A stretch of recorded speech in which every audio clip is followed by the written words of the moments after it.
As previously agreed, the House will now consider a ministerial statement on the passing of Mica Schellenberg. The First Minister, the Leader of the Official Opposition, and the Member for St. Boniface will each speak to this statement, and the House will not see the clock until all three members have spoken. The Honourable First Minister. Thank you, Mr. Speaker. The loss of a life at any time brings sadness. The loss of a young life brings almost unspeakable grief. It's not because we only mourn the loss of the person, but we mourn that loss of potential when it is a young person. Mica Schellenberg, originally from Steinbach, died recently at the age of only 23. And we are not only left in sadness for that loss, but we are also in grief for that loss of potential that she had. Yet in only 23 years, Micah impressed upon people a desire to live with empathy, to fight for justice, to strive for kindness, and to act in grace. Those are not the qualities that are often found in somebody of such a young age. They often only come with many more years of life experience. They are often only developed with years of success or years of failure and the long journey to develop personal self-confidence. And yet Micah found those qualities at a much earlier age than most of us do, if we ever do. So in that way, we shouldn't simply grieve that lost potential, but marvel at how quickly those qualities developed in Micah, those qualities that often take a lifetime for many of us to achieve. I've had the opportunity to know Micah's father, Trevor, for many years. We are friends, and the challenges that Micah faced in recent years were borne by the family as well. Parents often take on the emotion that our children feel. When our children grieve, we grieve. When our children are going through hardship, we go through that hardship. When we see our children dealing with inequality, we feel that same sense of anger towards that inequality. And as such, and as much as we always want to be able to heal the hurts that our children suffer throughout their lives, that just simply, sadly, isn't always possible. And yet, even in those difficult times, I saw grow in Trevor a deeper compassion for others, a true understanding that we need to strive to understand each other's differences, and a desire to always express compassion instead of judgment. And while that may sound like a reflection on Trevor, it is really equally one on Micah, because in all relationships, especially between those of a parent and a child, there is a shaping of each other. So in making this statement together with the leader of the official opposition and the leader of the Liberal Party, we do so with grief in the loss of a young Manitoban, but we also acknowledge those who knew Micah and those who knew her well, that her life will live on because it cannot be extinguished, because she has shaped those who were close to her and those who she touched so deeply. Thank you, Mr. Speaker. Leader of the Official Opposition. 5 years ago, I witnessed an act of true courage in the Steinbach boardroom of the Hanover School Division. I went there to observe the debate on whether the division would allow 2S LGBTQ topics to be discussed in their schools. And it was a tense, packed room, and I showed up expecting to see many adults debate the topic at hand.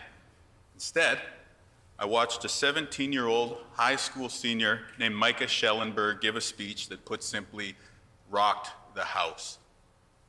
Her asks were very simple. Michael told the board, if you are a student-centered school division, you should be able to step out of your comfort zones and help the students who are struggling, no matter what you may believe. In the Q&A that followed, some of the school trustees pushed back, and they asked if parents shouldn't be informed if their kids were asking about 2S LGBTQ topics at school. Micah stood her ground, and she replied calmly, this is part of who they are, meaning the students. And if they're figuring it out, they should have the freedom to do that and not be told by someone else who they can and cannot tell. As I looked around the room, I saw tears, I saw hope, I saw frustration. Like many, I was moved. By the way, about 2 weeks later, I asked my first ever question in question period in this legislature about the Hanover School Division. Now, this sense of standing up for others and standing up for what's right came at an early age for Micah. When she was only 5 years old, her kindergarten class was gathering to play a game on the classroom carpet, and while all the kids were excited and gathering together, Micah stopped and went to the teacher and said, "Hey, there's another little girl sitting over there by herself. Is it okay if I go and keep that girl company rather than playing with all the other children?" As the teacher remarked to Micah's mom later on, that sort of empathy is rare at such a young age. That developed throughout Micah's young life, and it manifested in standing up for many important causes, working with Steinbach Community Outreach here in Winnipeg with Union Gospel Mission, Siloam Mission. Other times, she'd simply give what little food she had to someone that she'd encounter on the street who was in need. After coming out in high school, Micah began her advocacy work on 2S LGBTQ issues. Though her parents supported her, and many people across the province were cheering for her, I'm told that Micah often felt alone in this work. She told a reporter on the night of that big speech she wasn't sure if it would help usher in any change. But I can tell you that shortly afterwards, her school set aside space for gay-straight alliances to meet. Teachers began to put up rainbow stickers and signs in their classrooms. She made her high school a little bit safer for the other students who came after her once she graduated from Steinbach Regional Secondary School in 2016. Sadly, Micah passed away recently, peacefully and unexpectedly. But her legacy will live on. She changed her high school, she changed her hometown, she changed our province. Her time here on earth offers a lesson for us all. If you know that something is the right thing to do, then do it, even if you feel alone, even if you have to embark on great challenges. And even if you are just that lone young person, you can change this world for the better. I offer my sincere condolences to Micah's mom, Kathy, her father, Trev, and stepmom, Lindsay Ray, her brothers, her family. I want her family to know that the Premier and I have agreed to meet very soon to see which policies we can enact to honor Micah's legacy. But for now, I want the family to know that she influenced many lives, including many of us right here in this chamber. Miigwech. The member from St. Boniface.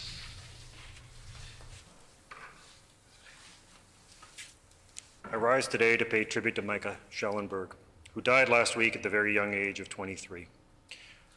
She leaves behind her family and her friends to mourn, and there are few greater tragedies than someone who dies with decades of a life unlived. There's nothing harder than losing a loved one, and my heart breaks for the family. When Micah was 17, she made local and national headlines when she spoke at the Hanover School Division in favor of gay-straight alliances in high schools. She was in the Toronto Star, she was in Maclean's. And Maclean's at the time said, the young people in Steinbach's LGBT community described the harmful effects of the kind of hostility they'd experienced. Every young gay person Maclean spoke to in reporting this story struggled with suicidal thoughts when they were teenage students in the Hanover School Division. All say they felt isolated, cornered, and despised. And for that reason, Micah's plea to the Hanover School Division took an incredible amount of courage. It was suggested that she was part of the reason that Steinbach's first Pride March was so well attended. And sometimes being branded 2S LGBTQ plus it's considered that it's a lifestyle or a choice, when none of us choose the life we are born into. And ultimately, this is something much deeper than politics, because at the time that this debate was playing out, I remember thinking that the only thing that mattered was making sure that young people finished high school alive and well. Because lives are at stake, and children need unconditional love. Unconditional. And while it is too late to say to Micah, to anyone else who feels isolated or alone, because there are so many of you, I know I'm not the first to say it, you are not alone. You are loved, just as you are. And it gets better, and we do have your back. My very deepest condolences to Micah's family, friends, and community. And they should know that she left this world a better place than she found it. Thank you. Your Honorable Government House Leader. Mr. Speaker, I'd ask for a moment of silence. Is there leave for a moment of silence?